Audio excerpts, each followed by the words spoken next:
Hello all the students, welcome once again to Icon Cat YouTube channel and I believe that अभी तक इस channel के साथ आप पूरी तरह से जुड़ चुके होंगे। जितनी लाइव क्लासेस अंकित सर ने मैथ्स में ली है प्लस जितने और वीडियोस हम लोगों ने लगातार पोस्ट किए and the kind of response which you people have given, first of all thank you for that. आज के इस वीडियो में students we are going to discuss about next 50 days quant को लेकर क्या स्ट्रैटेजी हमें फॉलो करनी है। अंकित सर, सबसे पहले तो कॉन्ग्रेचुलेशन, पिछले 3 महीनों से आपने इतने लाइव सेशंस इस प्लेटफॉर्म पर लिए हैं एंड हजारों स्टूडेंट्स को आपने कैट के लिए पढ़ाया। So sir, now you have to discuss, you have to tell the students, you have to guide the students अगले 50 डेज में क्या स्ट्रैटेजी हमको फॉलो करनी है। क्वांट को लेकर कॉमनली बच्चे क्या गलतियां करते हैं और इन सब चीजों पर आई वांट कि आप थोड़ा सा स्टूडेंट्स को गाइड करें प्लीज। बिल्कुल सर, बिल्कुल। तो अभी देखा जाए तो 3 तरह के स्टूडेंट्स हैं। एक तो काफी पहले से प्रिपरेशन कर चुके थे, जिनका ऑलरेडी सिलेबस हो चुका है। एक अभी सिलेबस कर रहे हैं और एक अब शुरू करेंगे। तो जो शुरू करेंगे वो तो बहुत लेट है अभी। ऐसा नहीं कहूंगा कि कुछ नहीं हो सकता है, हो तो सकता है, लेकिन बहुत टफ उनके लिए होने वाला है जर्नी। तो पहले उन स्टूडेंट्स की बात कर लेते हैं जो ऑलरेडी प्रिपेयर कर चुके हैं, एक बार सिलेबस उनका पूरा हो चुका है। तो वो स्टूडेंट्स अब मॉक्स देने लगेंगे बहुत अच्छे तरीके से। उनको बहुत मतलब डेली उनको कम से कम एक मॉक देना है सेक्शनल मैथ सब्जेक्ट का, क्वांट सेक्शन का, और उसको एनालिसिस करना बहुत जरूरी है। आपने जो भी कवर किया है, जो भी टेस्ट आप दे रहे हैं, तो उस टेस्ट में जो भी मार्क्स आ रहे हैं, पहली बात तो उससे डीमोरलाइज नहीं होना है। बिकॉज जब भी देखा जाए, प्रीवियस ईयर में देखा है कई बार कि जो मार्क्स का लेवल होता है वो कैट एग्जाम से बहुत ऊपर होता है। और बहुत फ्रेंकली अगर बात बताऊं मैं, तो कोई भी इंस्टीट्यूट का मार्क्स तभी अच्छा कहलाता है जब वो टफ हो। तो इस कंपटीशन में सारे इंस्टीट्यूट क्या करने वाले हैं, सारे स्टूडेंट्स इस पॉइंट को जरूर ध्यान में रखना। इंस्टीट्यूट्स अपने मॉक्स को हमेशा टफ बनाते हैं। The reason happens to be they want to compete among themselves and that is the reason वो चाहते हैं कि उनके मॉक का लेवल बहुत अच्छा हो। बट मॉक का स्कोर अगर कम भी आता है, जैसे अंकित सर कह रहे थे, that does not mean that that becomes the real score of CAT. And सारे स्टूडेंट्स एक चीज ध्यान में रखना, जो मॉक्स है ना वो बेसिकली लर्निंग के लिए है, नॉट फॉर स्कोरिंग। ओके, तो फर्स्ट पॉइंट जो अंकित सर ने बोला, मॉक्स हमें खूब सारे देने हैं और उसका एनालिसिस प्रॉपरली करना है। तो अपनी वीकनेस जो भी होने वाली है उस पर आप वर्क करेंगे, और आप टाइम भी एनालिसिस कर सकते हैं कि अलजेब्रा के क्वेश्चंस हो पा रहे हैं या नहीं हो पा रहे हैं। अर्थमेटिक, जो हम सभी को लगता है कि हमारा स्ट्रेंथ अर्थमेटिक है, लेकिन एक्चुअल एग्जाम में अर्थमेटिक क्वेश्चन भी कई बार सॉल्व नहीं हो पाते। तो पहली बात तो जो बच्चे बहुत पहले से प्रिपेयर कर रहे हैं, वो कहीं ऐसा ना सोचने की ये सेक्शन तो मैं छोड़ सकता हूँ। आपको स्किप किसी सेक्शन को नहीं करना है। अलजेब्रा को अगर माना कि आपको टफ लगता है, तो उसके बेसिक्स आप जरूर कवर करें, क्योंकि हमें नहीं पता कि किस सेक्शन से बहुत इजी क्वेश्चन आ सकता है। और कई बार हम देखते हैं लाइक स्टूडेंट छोड़ के जाते हैं परमुटेशन, कॉम्बिनेशन, प्रोबेबिलिटी, और उससे बहुत इजी क्वेश्चन आ जाता है हर बार एग्जाम। और कॉमर्स के स्टूडेंट्स को specially X and Y equations and algebra को देखकर ही घबरा जाता है। But the point happens to be algebra के क्वेश्चन एंड स्पेशली फंक्शंस के क्वेश्चंस मैंने देखा है कई बार बहुत इजी आते हैं, जहां पर आप कुछ वैल्यूज को केवल गेस करके you can put some values and you can find out the answer. बिल्कुल। तो अगर किसी टॉपिक में बहुत एक्सट्रीम लेवल पे भी हम नहीं गए, तो ऐसा स्किप बिल्कुल नहीं करना है, क्योंकि वी नेवर नो कि किस टॉपिक से बहुत इजी क्वेश्चन फ्रेम हो जाए। और अगर हम बिल्कुल छोड़ के चले जाते हैं, सर फॉर एग्जांपल पीएनसी का आपको कुछ भी नहीं पता, आपको एनसीआर का वैल्यू भी नहीं पता है, तो ऐसे क्वेश्चन भी पूछे गए हैं 2020 या 21 में, जहां आपको कुछ एनसीआर का वैल्यू निकालना था और वो आपका एक्चुअल कैट क्वेश्चन था। सो सर, कॉमर्स के स्टूडेंट्स को अगर मैं देखूं तो जनरली आपका एक्सपीरियंस क्या कहता है? कॉमर्स के स्टूडेंट्स किस तरह के चैप्टर्स में ज्यादा प्रॉब्लम्स फेस करते हैं? कॉमर्स के स्टूडेंट्स सर अलजेब्रा मेन है उनका, और ज्योमेट्री, यहाँ वो बहुत ज्यादा स्ट्रगल करते हैं। अर्थमेटिक वो कर लेते हैं, प्रॉफिट एंड लॉस, परसेंटेज वगैरह वो सब कर लेते हैं, उनका बेसिक मैथ तो अच्छा होता ही है। लेकिन जब बात करते हैं अलजेब्रा की, जहाँ एक्स और वाई, एबीसी, जहाँ उनको ये मैथ के अंदर लेटर्स कितने लगते हैं, वेरिएबल, बीटेक स्टूडेंट्स वो कहाँ पे ब्लंडर्स कमिट करते हैं? वो बीटेक स्टूडेंट जो होते हैं सर, वो सबसे ज्यादा रह जाते हैं ओवर कॉन्फिडेंस के अंदर। और वो क्या करते हैं कि जैसे अर्थमेटिक पढ़ रहे हैं, तो परसेंटेज को पढ़ रहे हैं या टाइम, स्पीड एंड डिस्टेंस को पढ़ रहे हैं, तो बहुत इजी बात समझते हैं कि क्या है distance equal to speed into time, एक सिंगल फॉर्मूला होना है, हर क्वेश्चन इसके अंदर ही होना है, अब कितना भी कॉम्प्लिकेटेड क्वेश्चन क्यों ना हो। तो वो एक ऐसा अगर सोच बना लेते हैं और बहुत प्रॉपर तरीके नहीं सीखते हैं, तो डेफिनेटली वो अर्थमेटिक के अंदर स्ट्रगल करते हैं। तो ये और कॉन्फिडेंस जो होता है वो कहीं ना कहीं बीटेक वाले स्टूडेंट जो है उनको परेशान कर सकता है। तो अगर आप बहुत पहले से प्रिपेयर कर रहे हैं, तो आप एक काम करें, स्टूडेंट्स मॉक का एनालिसिस करते रहें और अपनी वीकनेस को आइडेंटिफाई करके उन पे वर्क करना शुरू कर दें, और अपनी स्ट्रेंथ को भी पहचाने। स्टूडेंट्स अर्थमेटिक में आप बहुत सारे क्वेश्चन कर पा रहे हैं तो इट इज गुड, उसकी प्रैक्टिस आप रेगुलर रखें। ऐसा नहीं है कि जो स्ट्रेंथ बन चुका है उसका प्रैक्टिस नहीं करना है। आने वाले 2 महीने बहुत अच्छा टाइम है, ये बहुत कम टाइम नहीं है। और जो भी आपका वीकर सेक्शन है उस पर आप अभी भी वर्क करके चीजें कंप्लीट फॉर्म में कवर कर सकते हो। अगर सेकंड काइंड ऑफ स्टूडेंट्स की बात करें जो अभी 2-3 बस महीने, यहाँ पर एक छोटा सा पॉइंट मैं जोड़ना चाहूंगा सर। मॉक्स का एनालिसिस करते समय we people have to be extra careful. और कई सारे स्टूडेंट्स को ये पता नहीं चलता है कि मॉक्स का एनालिसिस हमें करना कैसे है। एंड स्टूडेंट सी केवल एक मॉक में क्या स्कोर आया, that does not become the benchmark. कम से कम पिछले 5 मॉक्स का average score, that is the benchmark. And जब आप 5-10 मॉक्स देते हो तो you will actually come to know that किन चैप्टर्स में आप कंपैरेटिवली बहुत अच्छा परफॉर्म कर रहे हो, किन चैप्टर्स में आप बहुत ज़्यादा कंफर्टेबल नहीं हो। तो इस तरह से you people have to identify कि आपके जितने भी चैप्टर्स हैं मैथ्स के, किन में आप बहुत कंफर्टेबल हैं, किन में आप थोड़े से मीडियोकर हैं, किन में अभी बहुत पुअर है। And still 50 days of time we people have. So hopeless तो हमें होना ही नहीं है।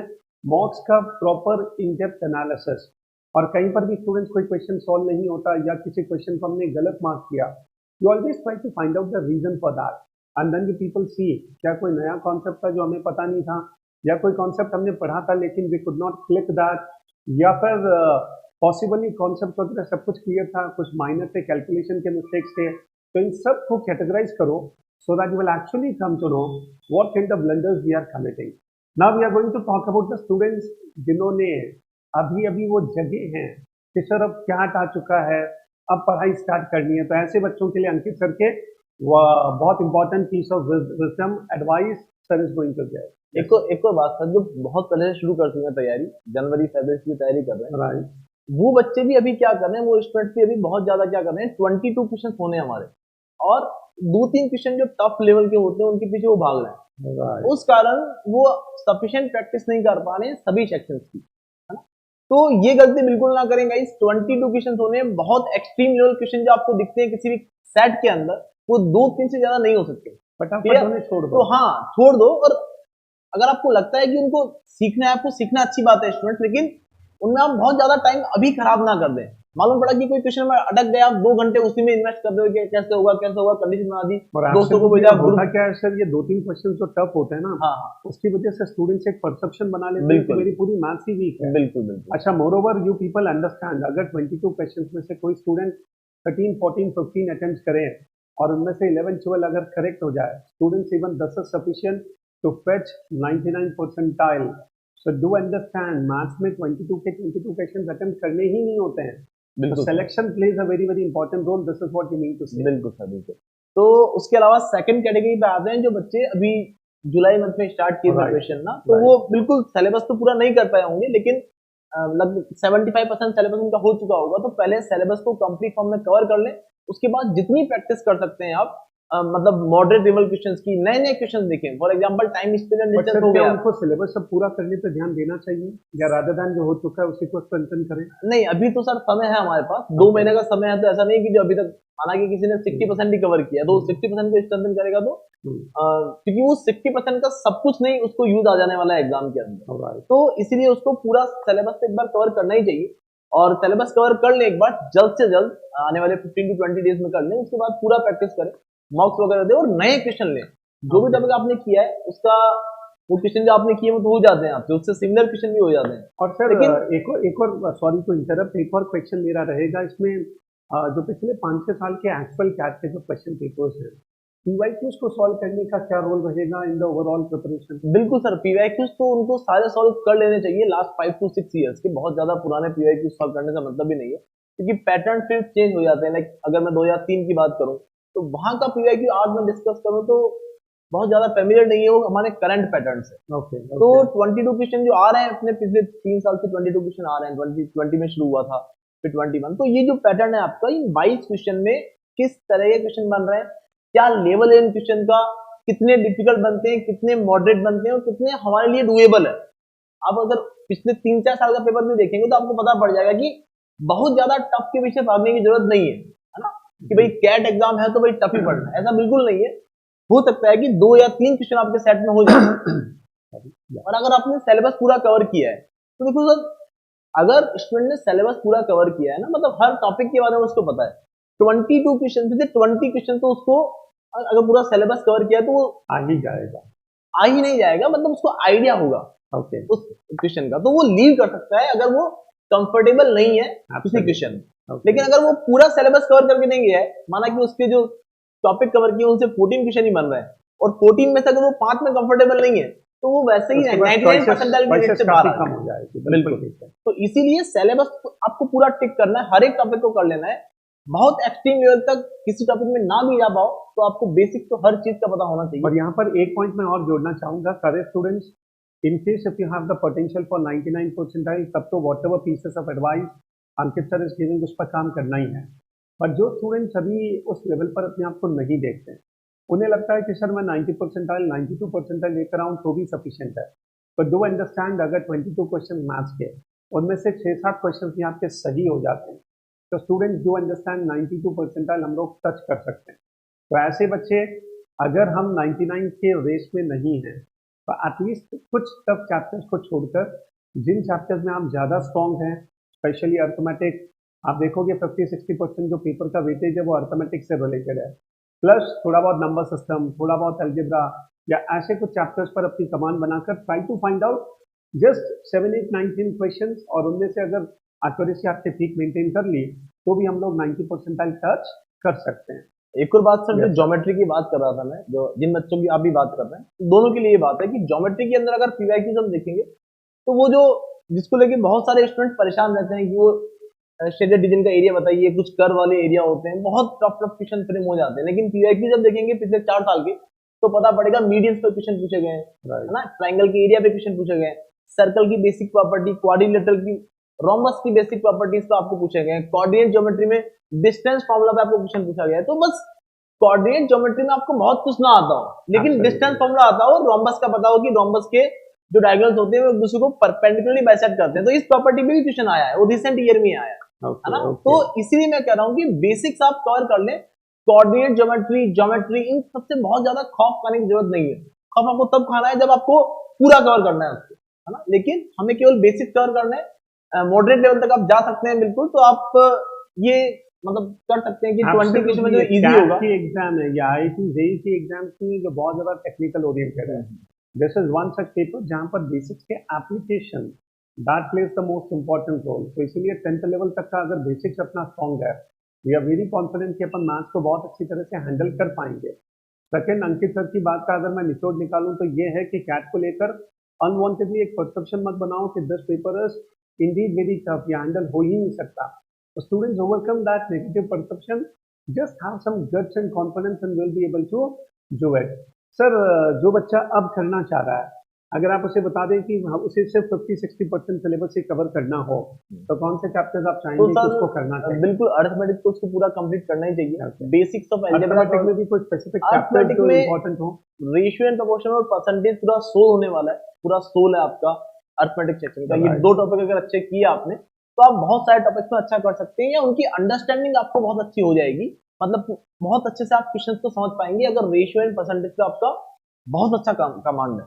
तो जो बच्चे अब तैयारी शुरू कर रहे हैं, सबसे पहले परसेंटेज और रेशियो को कंप्लीट फॉर्म में कवर करें इन 2 टॉपिक को, और ये करने के बाद आप time and work, time and distance, percentage cover हुआ है, मतलब मैं मान के चल रहा हूँ कि प्रॉफिट एंड लॉस एसएससीआई भी कवर हो चुका है, परसेंटेज की एप्लीकेशन है। उसके अलावा टाइम एंड वर्क और टाइम, स्पीड एंड डिस्टेंस हो तो हर बच्चा कवर करता है, और काफी स्कोरिंग, परसेंटेज, रेशियो, प्रोपोर्शन जब आता है ना, तो डेटा इंटरप्रिटेशन में भी बहुत हेल्प। बिल्कुल सर, बिल्कुल। तो डीआई के अंदर भी उसका डायरेक्ट यूज आपको मिलने वाला है। उसके अलावा एवरेज टॉपिक हो गया, तो अर्थमेटिक के जो भी आपके सेक्शन है उनको आप पूरा एक बार कवर कर लें।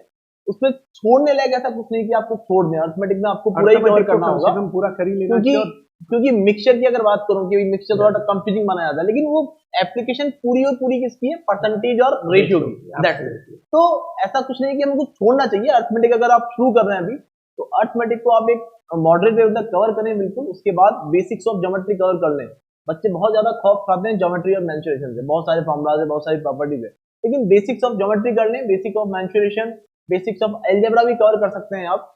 मॉडर्न मैथ्स को अगर बच्चे अब आप शुरू कर रहे हैं, तो परमुटेशन, कॉम्बिनेशन और प्रोबेबिलिटी को आप छोड़ सकते हैं, बिकॉज एक क्वेश्चन उसका बनना है और वो भी किसी के सेट में नहीं बनता है। और परम्यूटेशन कॉम्बिनेशन थोड़ा सा लॉजिकल भी हो जाता है, तो जब तक आपका माइंड उस पर ओरिएंटेड नहीं है, तो वो सोच पाना थोड़ा सा मुश्किल भी हो जाता है। सीरीज एंड प्रोग्रेशन करना चाहिए। Series and progression sir AP GP basic अगर अब शुरू कर रहे हैं आप, तो आप उसको रहने दें, क्योंकि एक क्वेश्चन आपका हो बट रहा है। अगर कोई बीटेक स्टूडेंट है जिसने ऑलरेडी पढ़ाई कर रखी है, वो हाँ, जरूर इसको ले सकता ठीक है सर, वो ले सकता है बिल्कुल। और एक क्वेश्चन आपको मिलना है 22 क्वेश्चन में से एक क्वेश्चन आपको एपीजीपी या कोई भी सीरीज का एक क्वेश्चन बनना है। और पिछले कुछ सालों में सर किसी चीज का पे नहीं भी बना है। राइट। तो एक क्वेश्चन के लिए अगर आप बेसिक्स पढ़ लेते हैं एपीजीपी के, तो दैट इज सफिशिएंट। लेकिन आपको बहुत ज्यादा ऐसा नहीं है कि 12-16 घंटे उसमें लगा रहे हो आप। हाँ सर, एक पढ़ने और के लिए। क्वेश्चन मैं पूछना चाहूंगा, आई गेस ये जनरली सभी स्टूडेंट्स को एड्रेस करेगा। मैथ्स के क्वेश्चन सॉल्व करने में ऑप्शन एलिमिनेशन मेथड ये कितना हेल्प करता है? बिल्कुल सर, आजकल तो काफी नंबर बढ़ गया है थीटा कैटेगरी का। Type in the answer box जो हमें करना हाँ, होता उसमें है, तो ऑप्शंस होते ही नहीं है, उसमें होते ही नहीं, लेकिन तो सॉल्व करना ही आजकल होता पड़ेगा। क्या है सर, 7-8 क्वेश्चन थीटा से आ जा रहे हैं। राइट। तो 22 में से 8 क्वेश्चन, मतलब 14-15 क्वेश्चन में आपके ऑप्शन होंगे। उसके अंदर ऑप्शन एलिमिनेशन को अगर देखें आप, कई तरीके से ऑप्शंस को एलिमिनेट कर सकते हैं। बहुत क्रूशियल रोल है अलजेब्रा की, बहुत सारे क्वेश्चन आप कर पाएंगे, है ना। मतलब 14 क्वेश्चन में से आप 2-3 क्वेश्चन तो आप हर सेट में आपको मिल जाएंगे जो ऑप्शन से हो रहे होंगे। और ऑप्शन एलिमिनेशन में सबसे अच्छा मेथड निकल के आता है आपका यूनिट डिजिट वगैरह, बेसिक है, सभी को पता होता है। Right. लेकिन डिजिटल सम का एक कंसेप्ट है जो हम एक क्लास लेके आने वाले, डिजिटल सम का। वो बहुत शानदार कंसेप्ट है। इवन डीआईएलआर के अंदर जिन बच्चों ने पढ़ा है, स्पेशली थैंक्स बोला है उस कंसेप्ट के लिए कि डीआईएलआर के अंदर बड़ी बड़ी कैलकुलेशन जो करनी होती है वो डिजिटल सम के कंसेप्ट से खत्म हो जा रही है। और with in second sir, with in second 5 to 10 seconds में अगर डिजिटल सम कंसेप्ट अप्लाई हो रहा है, तो काफी इजीली वो टाइम को रिड्यूस कर सकते हैं। फैंटास्टिक। तो इस कॉन्सेप्ट पर अंकित सर का वीडियो बहुत जल्दी से आपके सामने आने वाला है। And at the same time all the students, option elimination DI में भी बहुत हेल्प करता है।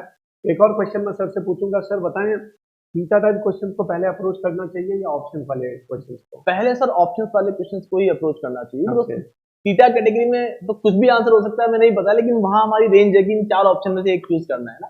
तो पहले आप एमसीक्यूज को ही करें, है ना। थीटा कैटेगरी बहुत इजी है तो बात अलग है सर, लाइक कुछ प्रॉफिट एंड लॉस का क्वेश्चन हो गया है, या फिर ज्योमेट्री में ही आपको कुछ साइड का लेंथ पूछा है, तो बात ठीक है, आप कर सकते हैं। लेकिन पहले आप एमसीक्यूज वाले क्वेश्चन जो है उनको सेलेक्ट करें। राइट।